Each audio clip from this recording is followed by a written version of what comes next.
The iron shackles bit into Katherine Thorne's wrists as her cousin Ezra dragged her toward the largest tent in the mining camp, his fingers gripping her arm so tightly that bruises were already forming beneath her dusty calico dress.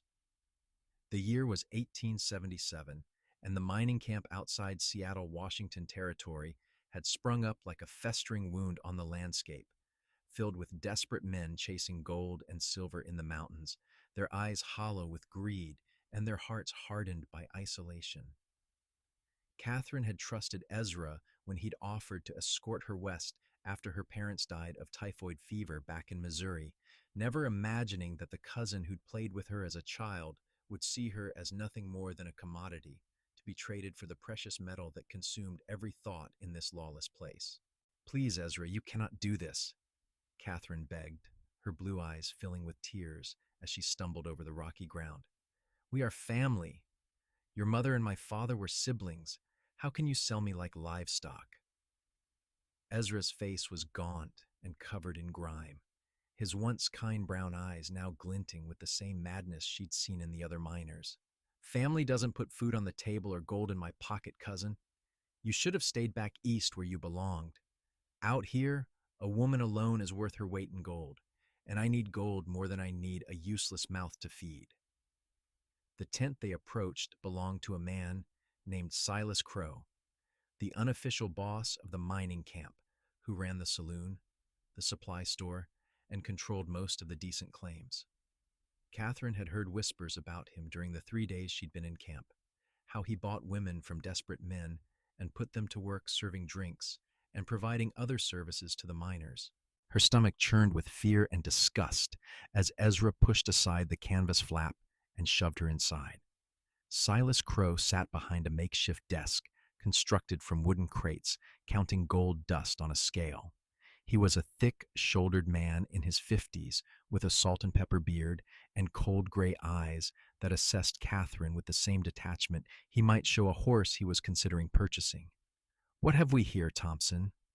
"My cousin, fresh from Missouri," Ezra said eagerly, pushing Katherine forward. "She's healthy, strong, good teeth, never been with a man. Worth at least $50 in gold." Katherine's face burned with humiliation as Silas stood and walked around her in a slow circle. She wanted to spit at both of them, to fight and scream, but the camp was isolated, surrounded by forest and mountains, with nowhere to run even if she could escape. Seattle proper was 15 miles away through dangerous terrain, and she had no horse, no money, no weapons. $30, Silas finally said. "30? She's worth twice that," Ezra protested. "30, and I won't report to the marshal that you've been stealing nuggets from Morrison's claim," Silas replied coldly. "Take it or leave it, Thompson. There'll be other women." Katherine watched in numb horror as her cousin accepted the gold without another word of protest, pocketing the small leather pouch and walking out of the tent without even looking back at her. She was alone now, truly alone, in a world that saw her as property rather than a person. "You'll work in the saloon tent," Silas told her, grabbing her arm with rough fingers. "Serve drinks, smile at the men, and if they want more, you provide it. Try to run, and I'll send my men after you. Cause trouble, and you'll regret it. Understand?" Katherine lifted her chin, refusing to let him see how terrified she was. "I understand that you are a despicable excuse for a human being, and that God will judge you for this wickedness." Silas backhanded her across the face, the blow sending her sprawling to the ground. Her cheek burned, and she tasted blood where her teeth had cut the inside of her mouth. "God doesn't come to mining camps, girl. The sooner you learn that, the easier your life will be." He dragged her to a smaller tent behind the saloon where 3 other women were housed, all of them hollow-eyed and defeated-looking. The oldest, a woman with graying blonde hair who introduced herself as Martha, helped Katherine to a straw pallet in the corner. "Don't fight too hard, honey," Martha said softly. "It only makes things worse." But Katherine wasn't ready to accept defeat. As night fell, and she was pushed into the saloon tent wearing a low-cut red dress that Silas had thrown at her, forced to carry trays of whiskey to tables full of drunk, leering miners, She began looking for any opportunity to escape. The camp was a collection of tents and rough wooden structures scattered across a clearing, with the forest pressing in on all sides. Guards patrolled at night, but perhaps if she was clever and patient, she could find a moment when they were distracted. Her chance came 3 days later, not through her own planning, but through the arrival of a stranger. Catherine was serving drinks when she heard the commotion outside, miners gathering around someone at the edge of camp. She slipped out of the tent, hoping the distraction might provide an opportunity to run, but what she saw stopped her cold. A lone cowboy sat astride a magnificent bay horse, his tall frame relaxed in the saddle despite being surrounded by armed men. He wore dusty trail clothes, a wide-brimmed hat pulled low over his eyes, and a pair of Colt revolvers on his hips. Even from a distance, Catherine could tell he was different from the miners, cleaner and more composed, with an air of quiet confidence that suggested he was no stranger to danger. "State your business," one of Silas's men called out. "Name's Boone Whitaker," the cowboy replied, his voice deep and calm. "I'm looking to buy supplies and rest my horse for the night. Heard you had a trading post here." "We do, but strangers pay double," the guard said suspiciously.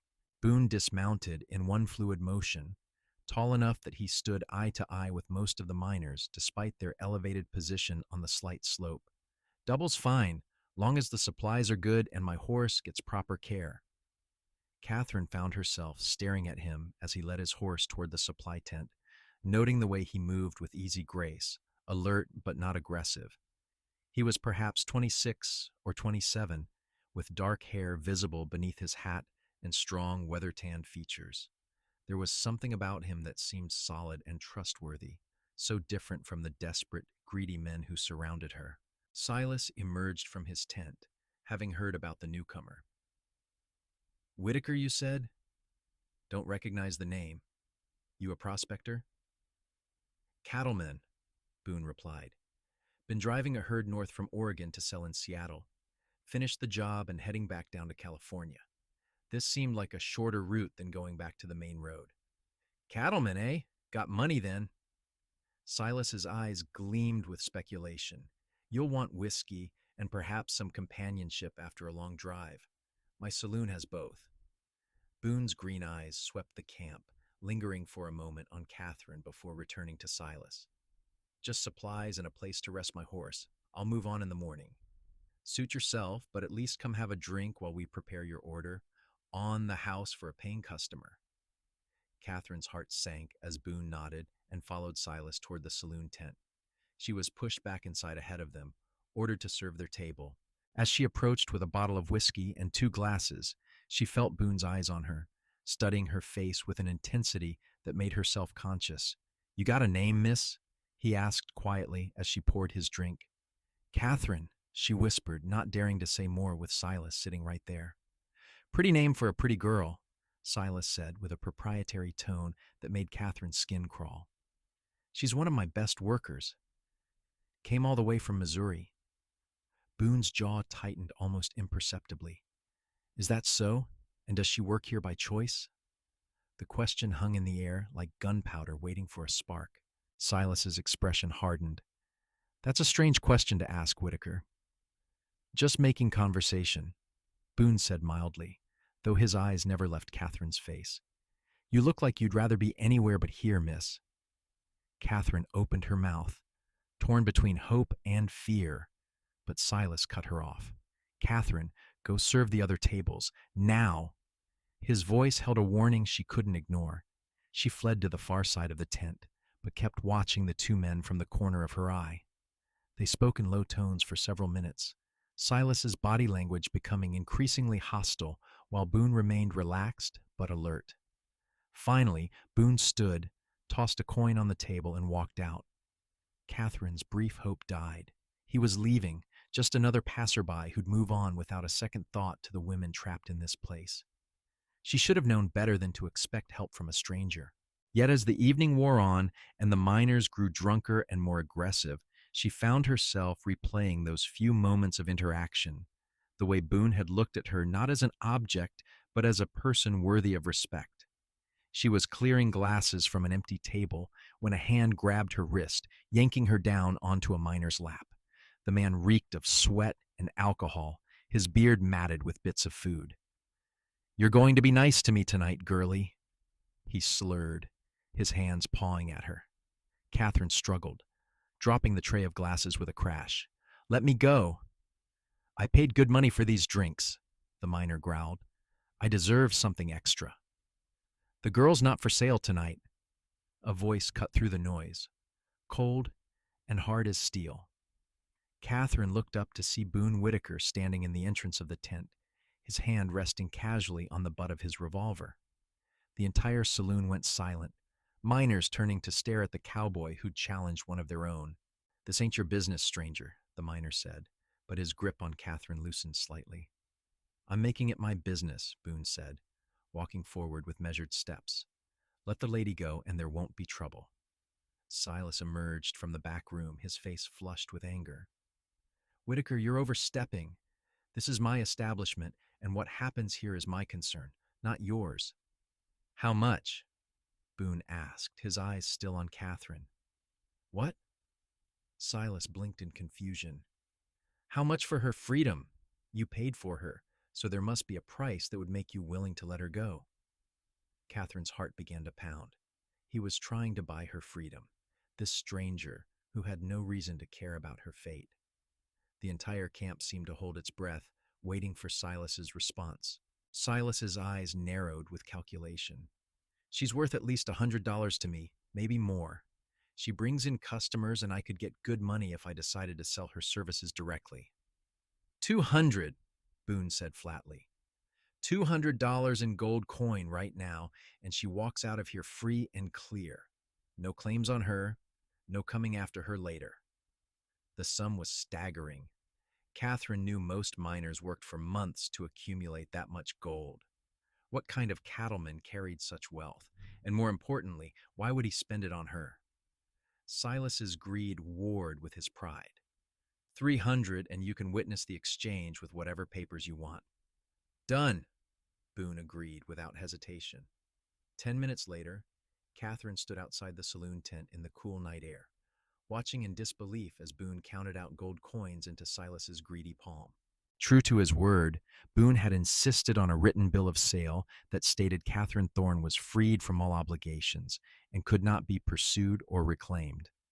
Martha had been called as a witness along with one of the miners who could write, and they'd signed the crude document. When it was done, Boone handed the paper to Katherine and turned to Silas. "If I hear you've sent anyone after her, I'll come back, and it won't be to negotiate."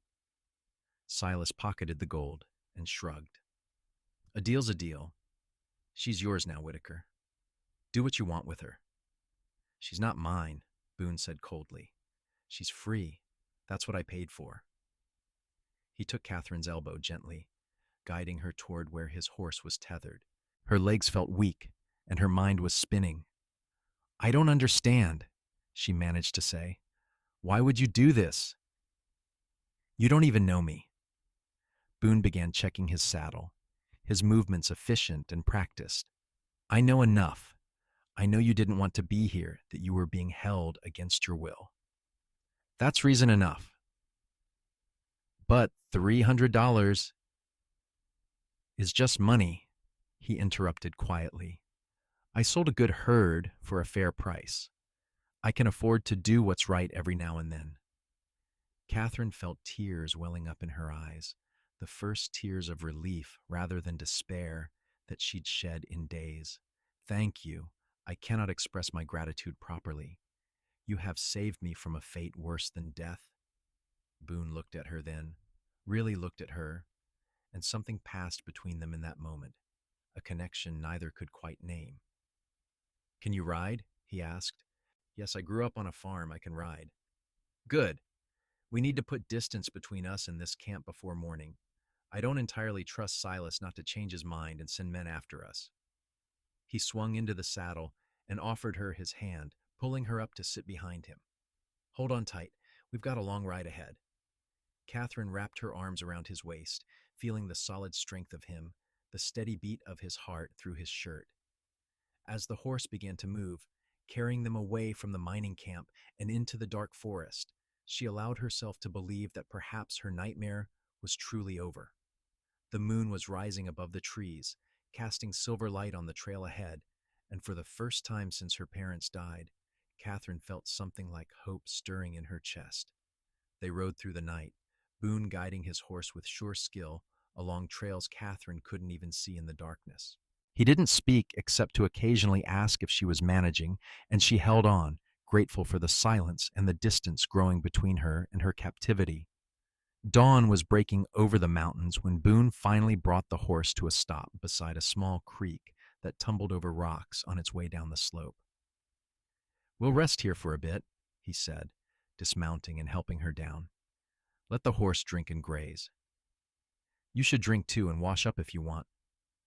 Catherine's legs were stiff and sore from the long ride, but she made her way to the creek and knelt beside it, splashing cold water on her face and drinking deeply from her cupped hands.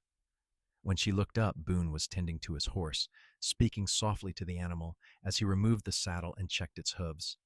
The morning light revealed more details about her rescuer: the worn but well-maintained quality of his gear, the way his hands moved with gentle competence, the quiet strength in every gesture.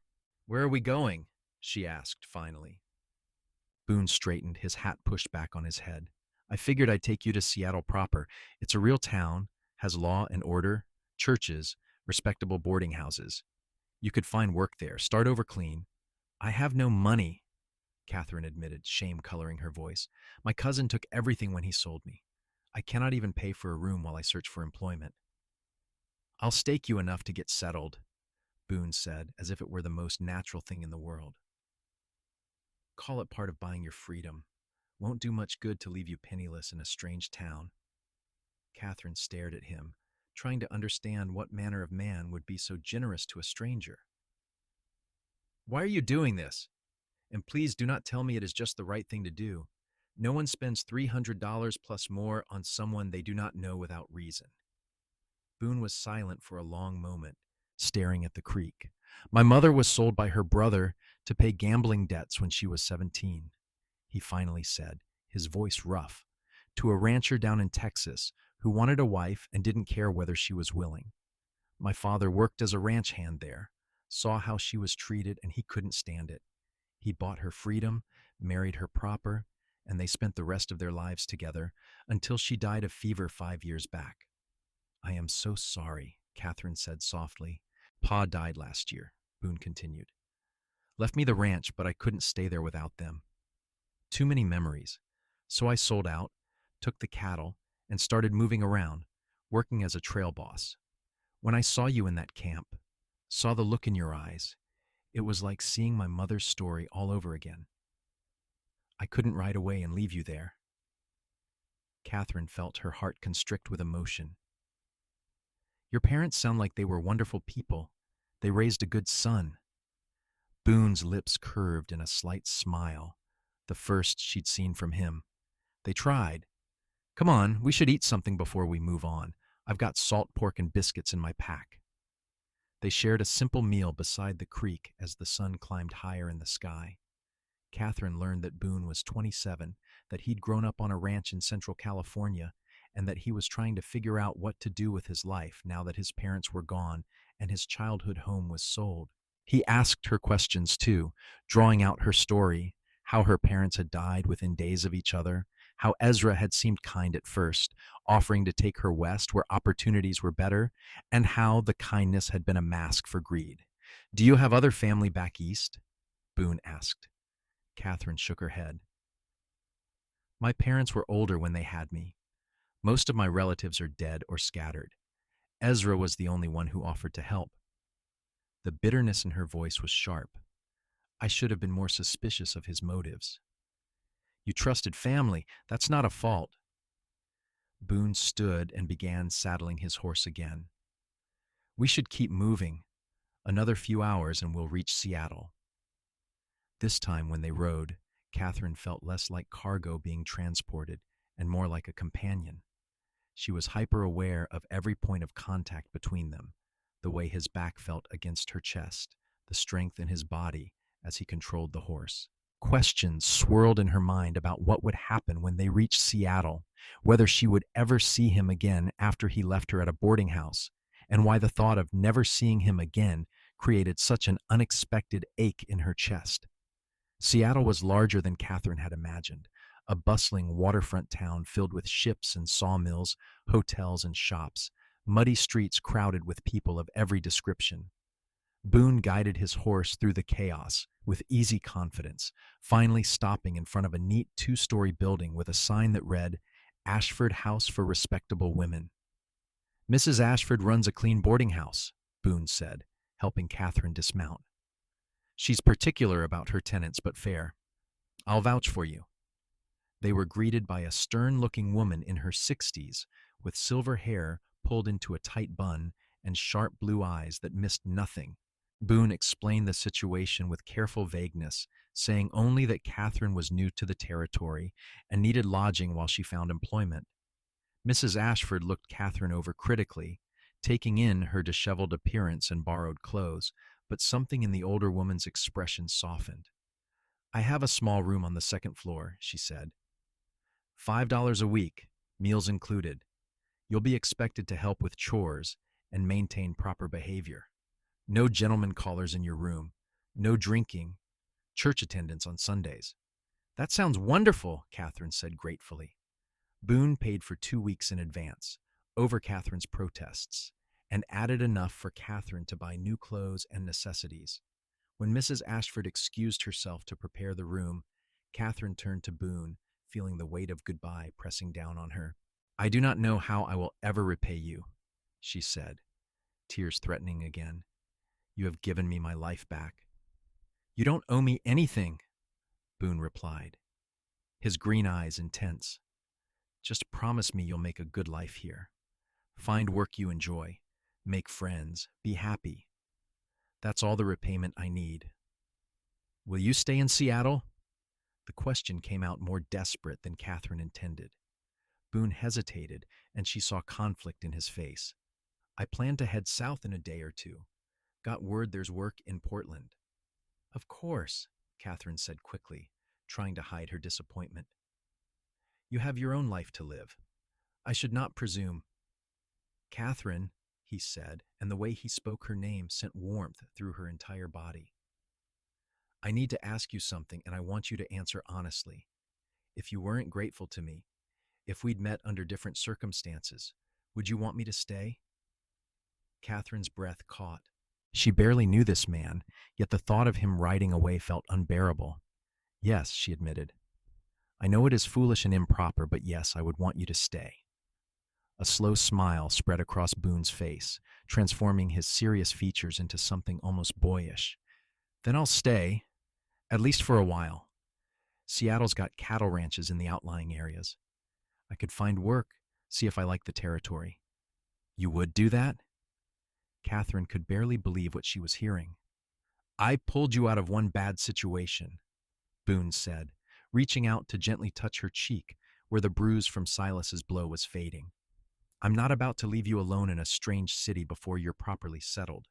Besides, I find myself curious to know more about Katherine Thorne now that she's free to be herself again.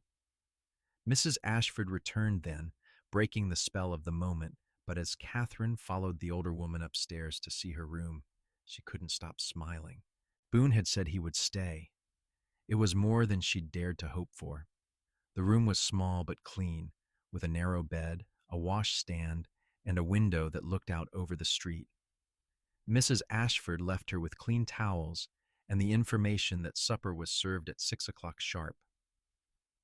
Catherine washed properly for the first time in over a week, scrubbing away the grime of the mining camp until her skin was pink and clean. The dress she'd been forced to wear was left in a crumpled heap in the corner, and she changed into a simple calico dress that Boone had purchased for her at the general store before leaving her at the boarding house. When she came down to the dining room that evening, she found 6 other women seated around the long table, all of them young and seemingly respectable. Mrs. Ashford made introductions. 2 school teachers, a seamstress, a shop girl, and 2 sisters who worked at a bookshop. They welcomed Catherine with varying degrees of warmth and over a dinner of roast chicken and vegetables, she began to feel like perhaps she could build a life here. "What sort of work are you looking for?" asked Sarah, one of the school teachers, a pleasant-faced woman with brown hair and a kind smile. "I can read and write, do figures," Katherine said. "I helped keep books for my father's store back in Missouri. I can sew adequately and cook fairly well." The dry goods store on 3rd Street was looking for someone to help with inventory, offered Mary, the seamstress. "The owner's wife is expecting a baby and needs assistance." "That sounds promising," Katherine said gratefully. "Thank you." After dinner, Katherine sat in the common room with the other women, listening to them chat about their days and the gossip of Seattle. It was so wonderfully normal, so different from the horror of the mining camp that Katherine felt tears of relief prick her eyes. When she finally climbed the stairs to her small room and lay down on the clean sheets, she slept deeply for the first time since leaving Missouri. The next morning, Katherine followed Mary's advice and walked to the dry goods store on 3rd Street. The owner, Mr. Peterson, was a middle-aged Swedish immigrant with a friendly demeanor, and his wife Emma was heavily pregnant and clearly exhausted. When Katherine explained her experience helping in her father's store, Emma's face lit up with relief. "When can you start?" Emma asked. "Immediately, if you need me." Katherine was hired on the spot for wages of $8 a week, which seemed like a fortune after having nothing. She spent the rest of the day learning the store's inventory system and helping customers, and by the time she returned to Ashford House that evening, she felt proud of herself for the first time in months. Boone was waiting on the front porch, his hat in his hands. Katherine's heart leaped at the sight of him, and she had to forcibly calm herself before approaching. "Good evening," she said, trying to sound composed. "Evening," Boone replied, standing. "I was hoping you'd let me take you to dinner. There's a respectable restaurant 2 blocks over. I promised to have you back before Mrs. Ashford's curfew." "I would like that very much," Katherine said. The restaurant was indeed respectable, with white tablecloths and decent food. Over plates of steak and potatoes, Katherine told Boone about getting hired at the dry goods store, and he shared that he'd found work at a ranch 15 miles outside Seattle, helping to manage cattle operations. "I'll be in town every week or so," Boone said, "to deliver supplies and pick up equipment. I was thinking, if you're agreeable, I could call on you when I'm here." "I would like that," Katherine said, her cheeks warming. "Very much." They talked until the restaurant began closing, about everything and nothing, childhood memories, favorite books, dreams for the future. Katherine learned that Boone loved open spaces and working with animals, that he had a dry sense of humor that surprised her into laughter, and that he listened when she spoke, as if her words truly mattered. When he walked her back to the boarding house, they paused at the bottom of the porch steps. The evening was cool, with fog rolling in from the sound, and Katherine shivered slightly. Without thinking, Boone shrugged out of his jacket and draped it over her shoulders. "Thank you," she said softly. "For dinner, for the jacket, for everything." "It was my pleasure," Boone said, and the way he looked at her made Katherine's pulse quicken. "Katherine, I know we haven't known each other long, but I find myself thinking about you constantly. I hope that doesn't sound too forward." "It does not," Katherine assured him. "I think about you, too. More than is probably proper." Boone smiled, and for a moment Katherine thought he might kiss her, but instead he took her hand and brought it to his lips in a gesture that was somehow more intimate than a kiss would have been. "I'll be back in town next Wednesday. May I see you then?" "Yes," Katherine breathed. She watched him walk away into the fog, his jacket still warm around her shoulders, and felt something settle in her chest, a certainty that this man was going to be important in her life in ways she was only beginning to understand. The weeks that followed fell into a pattern that Katherine came to treasure. She worked at the dry goods store during the day, learning the business and helping Emma as the older woman's pregnancy progressed.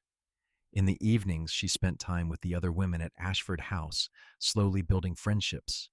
And every week, like clockwork, Boone would arrive in Seattle, and they would spend whatever time they could together.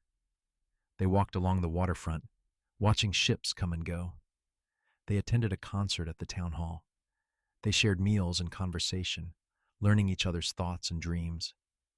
Boone was unfailingly respectful, never pushing for more than Katherine was ready to give, but the attraction between them grew stronger with each meeting. "Tell me about the ranch where you work," Katherine said one Sunday afternoon as they sat on a bench overlooking the Sound. "It's a good spread," Boone said. "The owner, Mr. Harrison, is fair and knows cattle. He's got about 300 head, good grazing land, and he's looking to expand. He offered me a permanent position as foreman if I want it."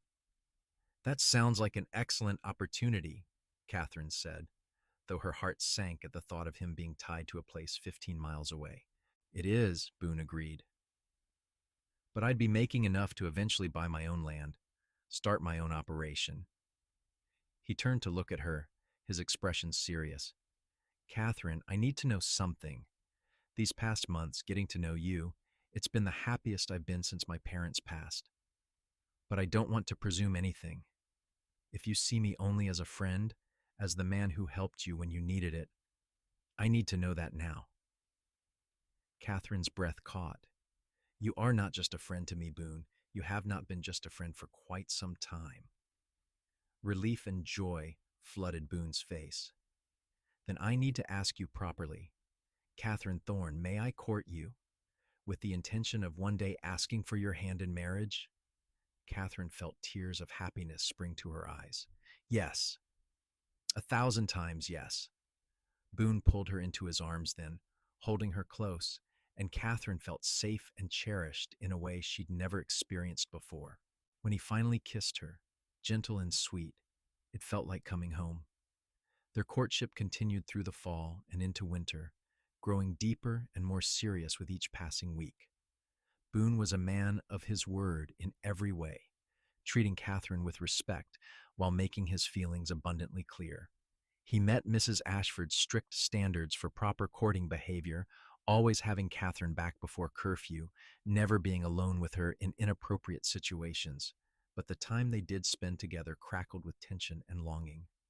By December, Emma Peterson had given birth to a healthy baby boy, and Katherine had taken on more responsibilities at the store, essentially managing it several days a week. Mr. Peterson was so pleased with her work that he raised her wages to $10 a week and began talking about training her to help with the ordering and accounting. On Christmas Eve, Boone arrived in Seattle with a small pine tree tied to his saddle and an expression of barely contained excitement. He'd been granted 3 days off from the ranch and had booked a room at a respectable hotel. That evening, he took Katherine to a Christmas service at the church, and afterward, they walked through the streets, looking at decorations and listening to carolers. "I have something for you," Boone said when they returned to the boarding house. He pulled a small wrapped package from his coat pocket. Katherine opened it with trembling fingers to find a delicate silver locket on a chain. Inside were 2 small photographs, one of Boone and one of herself that she'd had taken at his request weeks earlier. "It's beautiful," she whispered. "Katherine," Boone said, taking both her hands in his. "I know it's only been a few months since we met, and some might say that's not long enough to know your heart. But I know mine. I love you. I love your strength and your courage. I love the way you laugh and the way you think about things. I love that you didn't let what happened to you at that mining camp destroy your spirit. I want to spend the rest of my life with you if you'll have me." He reached into another pocket and pulled out a simple gold ring. "I'm not a wealthy man, but I can provide for you. Mr. Harrison is selling me 20 acres of his land with a good creek and timber for building. I've got savings enough to start a small herd and build a cabin. It won't be fancy, at least not at first, but it would be ours. Will you marry me, Katherine?" Katherine didn't hesitate. "Yes, Boone. Yes, I will marry you."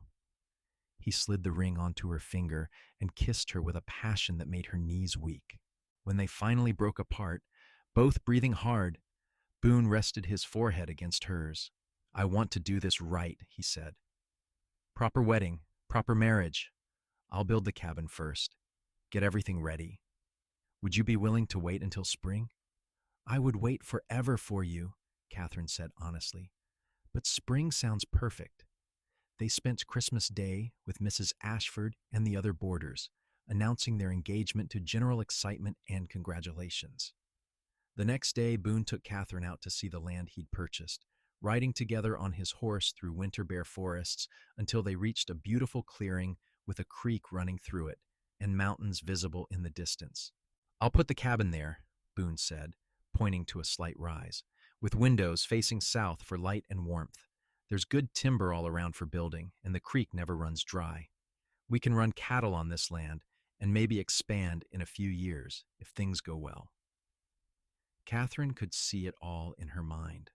The cabin, the life they would build together, children playing in the clearing. It's perfect, she said. The winter months passed in a flurry of preparation. Catherine continued working at the dry goods store, saving every penny she could for things they would need for the household. Boone spent every spare moment working on the cabin, often enlisting help from the other ranch hands. He would come to Seattle once a week, looking increasingly exhausted but happy, to tell Catherine about the progress. By March, the cabin was finished. It was a solid structure with 2 rooms and a loft, a good fireplace, and glass windows that Boone had purchased at considerable expense. He'd built a small barn for the horses and had a dozen head of cattle grazing on his land. It's ready, he told Catherine. Whenever you are. They set the wedding for the first Saturday in April. It would be a small ceremony at the church with Mrs. Ashford and the boarders in attendance, along with Mr. and Mrs. Peterson and some of Boone's friends from the ranch. Catherine made her own dress with Mary's help, a simple but elegant design in cream-colored cotton with lace at the collar and cuffs.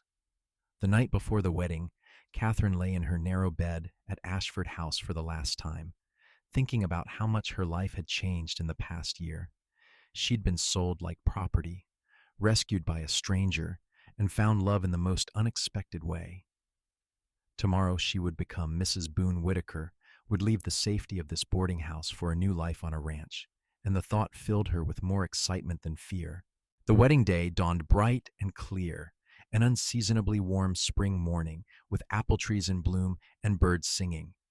Catherine dressed carefully, her hands shaking slightly as she fastened the locket Boone had given her around her neck.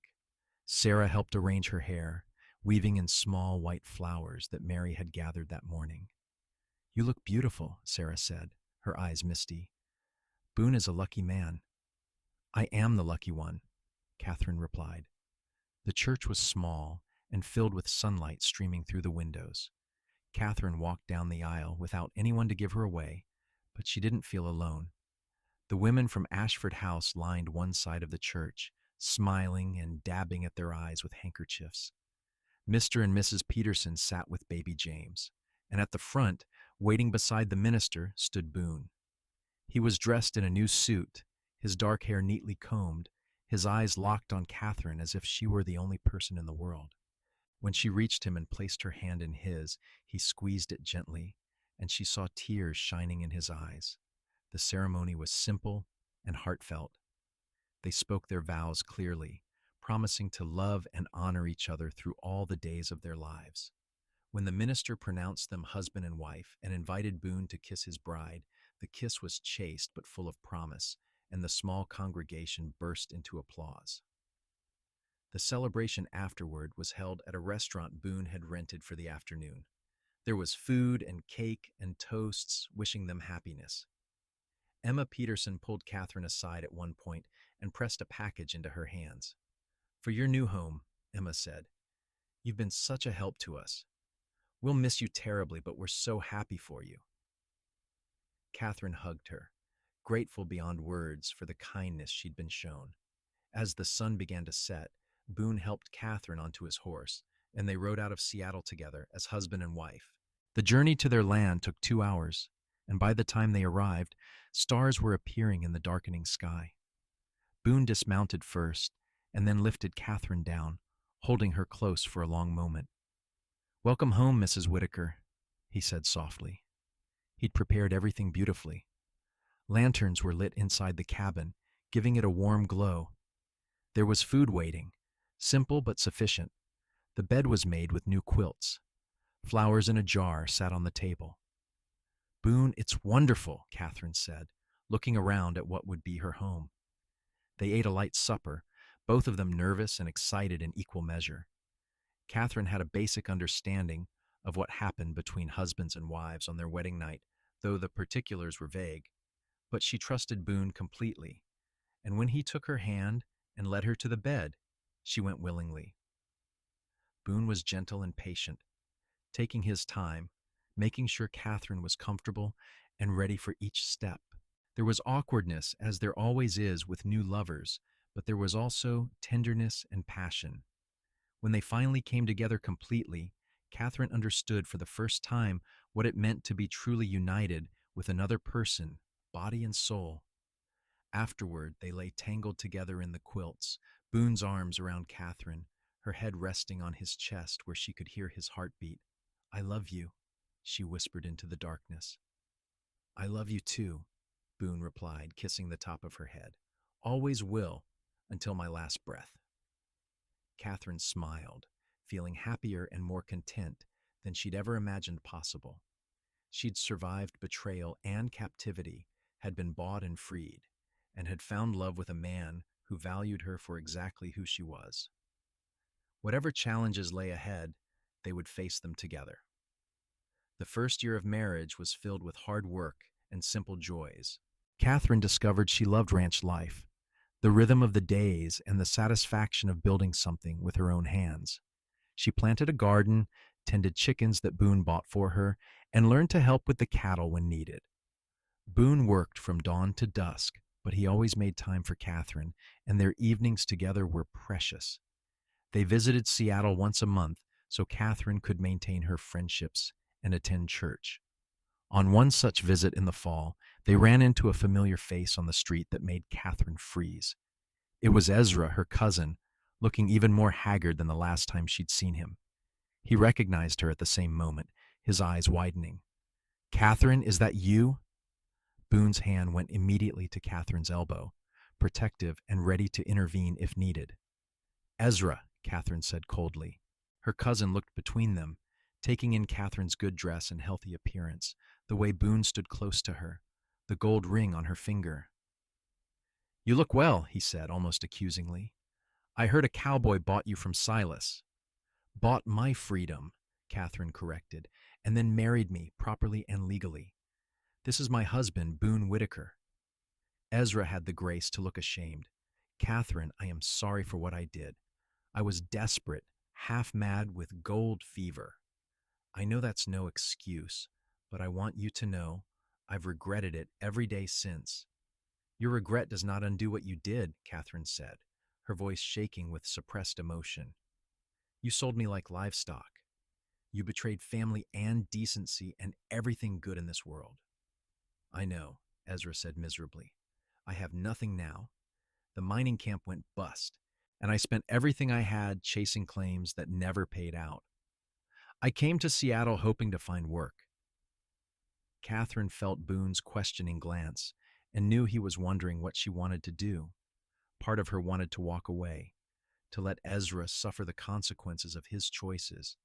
But another part, the part that remembered playing with him as children, that remembered he'd once been kind before greed consumed him, felt pity. "There's a logging camp 30 miles north of here," she said finally. "They're always looking for workers. The pay is decent if you're willing to work hard. It won't make you rich, but it's honest work." Ezra looked at her with something like hope. "You would help me? After what I did?" "I am not doing it for you," Katherine said. "I am doing it so I can live with myself, knowing I didn't turn my back on family the way you did. But understand this, Ezra. We are not reconciled. I forgive you because holding on to hatred would poison my happiness, but I do not trust you, and I do not wish to see you again." "I understand," Ezra said quietly. "Thank you, Katherine. I hope you have a good life." They parted ways, and Katherine leaned into Boone as they walked back to where they'd left their wagon. "Did I do the right thing?" she asked. "You did the kind thing," Boone said. "That's what matters. And you set boundaries too." I'm proud of you." That night, as they lay in bed in the hotel room Boone had rented, Catherine felt a weight lift from her shoulders. Seeing Ezra, speaking to him, had brought closure to a chapter of her life she'd thought would haunt her forever. She was truly free now, in every way that mattered. As winter approached again, Catherine discovered she was pregnant. The realization brought a mixture of joy and terror. She was only 19, and the prospect of bringing a child into the world was daunting, but Boone's excitement was contagious, and his unwavering support calmed her fears. "We'll manage," he assured her. "Women have been having babies since the beginning of time. We'll get Mrs. Peterson to help when the time comes, or Mrs. Ashford. You won't be alone." The pregnancy progressed normally, though the winter cold was hard on Catherine. Boone insisted she stay inside on the worst days, taking over her chores and fussing over her like a mother hen. By March, their small cabin felt cramped, and Boone spent his free time building an addition, determined to have more room before the baby arrived. On a warm afternoon in early May, Catherine felt the first pains. Boone rode like the wind to fetch Mrs. Peterson, who came with Emma and Sarah from Ashford House. The labor was long and difficult, lasting through the night and into the next morning. But when it was finally over, Catherine held her son in her arms, perfect and beautiful despite being covered in vernix, and screaming his displeasure at the world. "He's got strong lungs," Emma commented with a smile. "That's a good sign." Boone sat on the edge of the bed, tears streaming down his face as he looked at his wife and son. "He's perfect," he said hoarsely. "You're perfect. I can't believe he's ours." They named him James Boone Whitaker, and he became the center of their world. Catherine discovered that motherhood suited her, though it was more exhausting than she'd anticipated. Boone was a devoted father, taking over household chores so Catherine could rest, and spending every free moment holding his son and marveling at the tiny person they'd created. As James grew from an infant to a toddler, the ranch prospered. Boone's careful management and hard work paid off, and they were able to expand their herd. By the time James was 2, they had 40 head of cattle and were turning a modest profit. Boone hired a young ranch hand named Tom to help with the work, which gave him more time to spend with his family. Catherine had worried that living so far from town would be lonely, but she found she loved the isolation. She had her garden, her chickens, her son, and her husband. Once a month, they made the trip to Seattle, maintaining friendships and connections to civilization, but she was always happy to return to their ranch, to the peace and beauty of their land.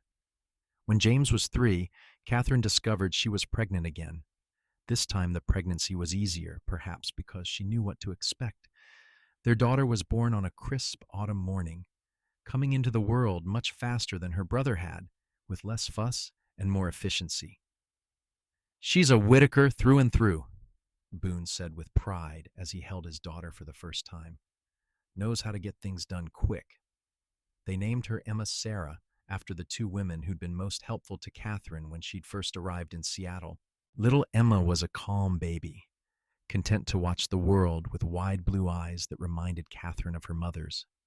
Life fell into a comfortable rhythm. The children grew healthy and strong. The ranch continued to prosper. Boone and Catherine's love deepened with each passing year, maturing from the passionate intensity of newlyweds into something steadier and more profound. On their 10th wedding anniversary, Boone surprised Catherine by taking her to Seattle for a weekend alone, leaving the children with Mrs. Peterson. They stayed at the best hotel in town, ate at fancy restaurants, and attended a play at the new theater that had been built since they'd married. "Can you believe it's been 10 years?" Catherine asked as they sat on the hotel balcony, watching the sun set over the Sound. "Best 10 years of my life," Boone said, pulling her close. "Do you ever regret it? Marrying a cowboy and living so far from town?" "Never," Catherine said honestly. "You gave me freedom and then gave me a choice. You've given me love and children and a home. How could I ever regret that?"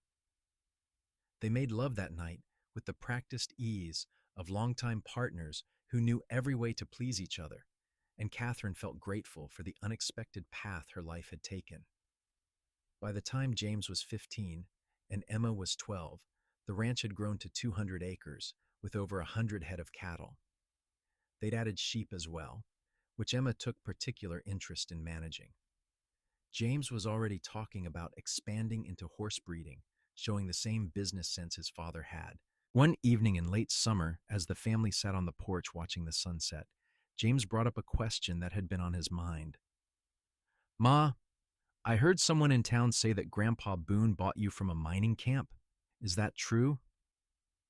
Catherine glanced at Boone, and they had one of those silent conversations that longtime couples can manage.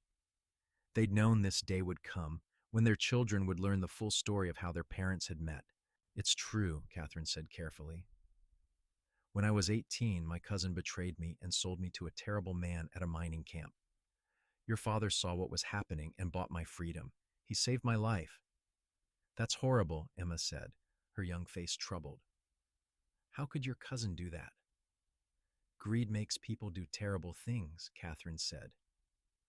But it taught me something important. It taught me that even in the darkest moments, there can be kindness. Your father could have ridden past that mining camp, could have decided it wasn't his problem. Instead, he chose to help a stranger, and that choice changed both our lives.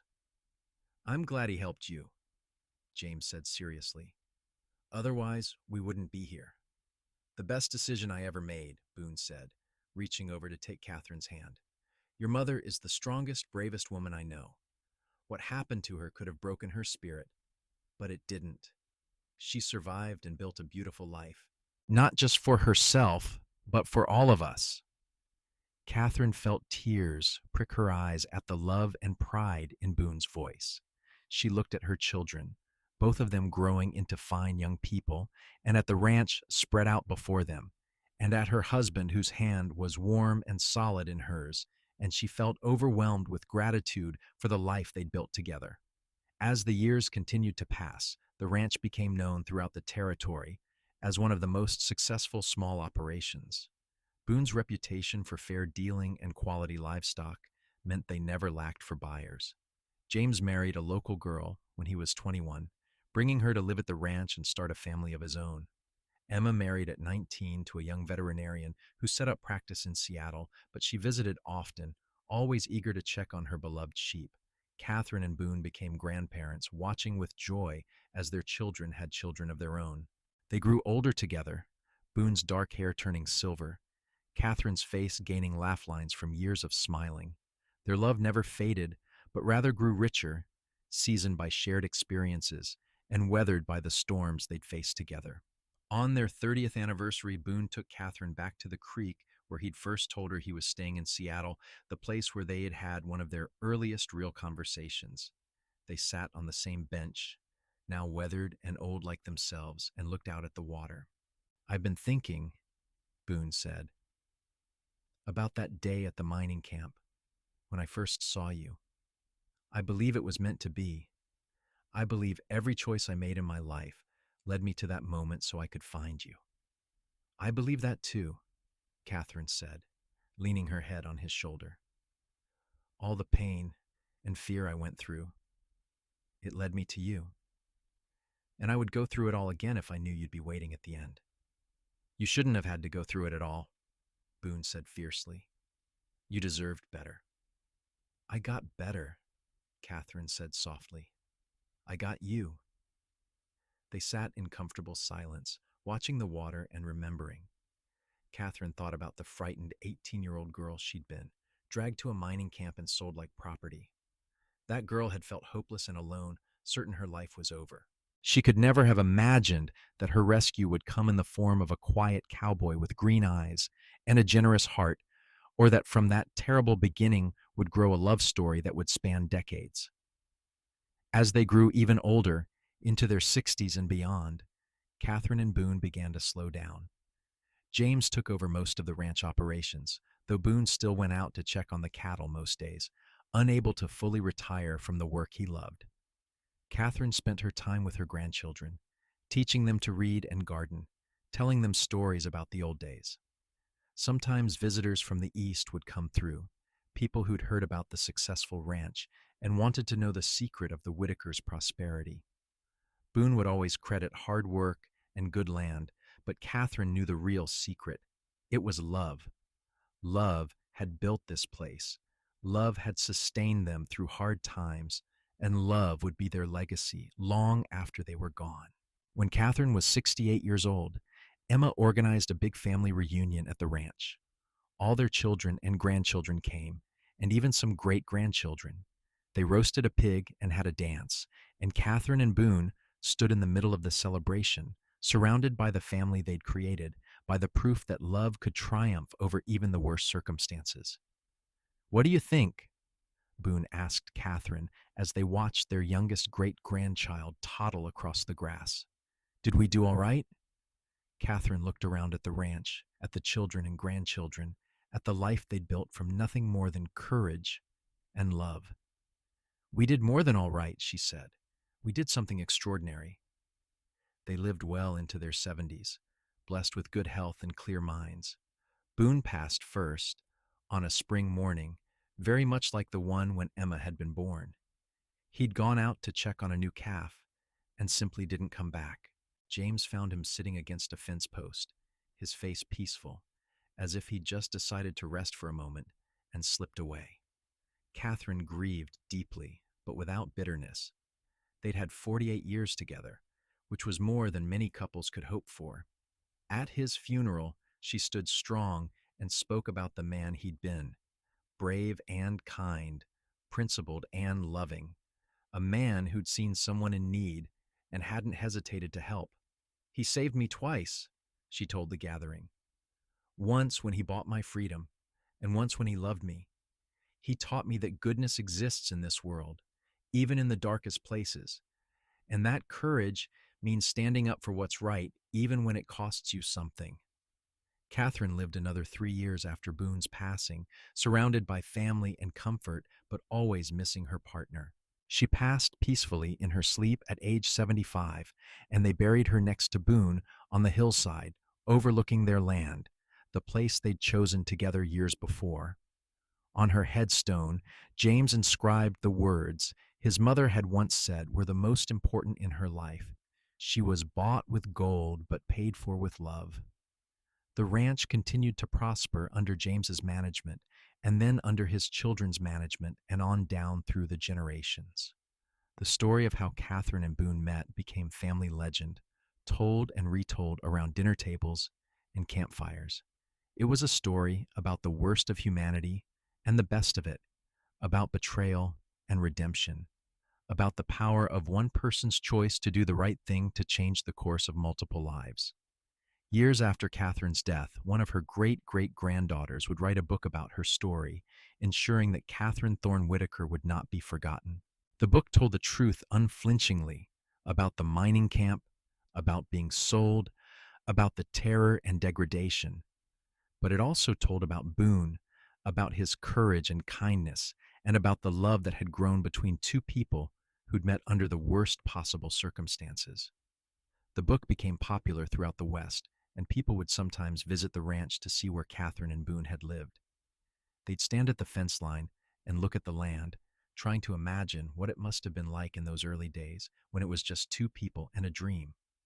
The creek still ran through the property, clear and cold. The mountains still rose in the distance, purple and blue against the sky. And if you listened closely on quiet evenings, some said you could almost hear echoes of laughter, of children playing and cattle lowing, of a woman singing as she worked in her garden, and a man calling out a greeting as he returned home after a long day. The legacy of Katherine and Boone Whitaker was not just the ranch or the family they'd created, though both were substantial. Their true legacy was the proof that love could overcome anything, that one act of kindness could ripple out through generations, and that even the worst beginning could lead to the most beautiful ending. In Seattle, a plaque was eventually placed at the site where Ashford House had stood, commemorating it as the place where Katherine Thorne had started her new life. The dry goods store where she'd worked was long gone, replaced by modern buildings, but old-timers still told stories about the young woman who'd arrived in town with nothing and built a life of meaning and love. The mining camp where Katherine had been held was abandoned decades earlier, reclaimed by forest and time. But sometimes historians would visit the site, trying to document what life had been like in those rough early days of the territory. They'd find remnants of the old camp and shake their heads at the lawlessness that had allowed places like that to exist, grateful that civilization had brought order and justice to the wild places. And in family Bibles and journals, in letters and photographs, the story of Catherine and Boone lived on. Young people would read about them and wonder what they would have done in similar circumstances. Would they have had Catherine's courage to survive? Would they have had Boone's bravery to intervene? The truth that their story taught was simple, but profound. Every person has the power to make choices that matter. Boone could have ridden past that mining camp, could have decided Catherine's fate was not his concern.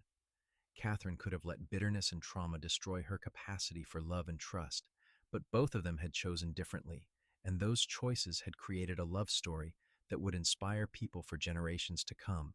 In the end, Catherine and Boone's story was not about being bought and sold, though that was how it began. It was about freedom and choice, about seeing another person's worth and acting on that recognition, about building something beautiful from broken pieces. It was about two people who found each other against all odds and chose every day to love each other, to work together, to build a life of meaning and purpose. Their story proved that happy endings are not just the stuff of fairy tales, that real people in the real world can overcome real hardship and find real joy. And perhaps that was the greatest gift Catherine and Boone left behind: hope. Hope that love exists, that goodness wins, and that even when life seems darkest, redemption is possible. The ranch still stands today, a working operation run by the sixth generation of Whitakers. Visitors are welcome, and they still tell the story of how it all began, of a cowboy who saw a woman in need and chose to help, of a woman who refused to let her spirit be broken, and of the love that grew between them that would last not just a lifetime, but echo through the ages.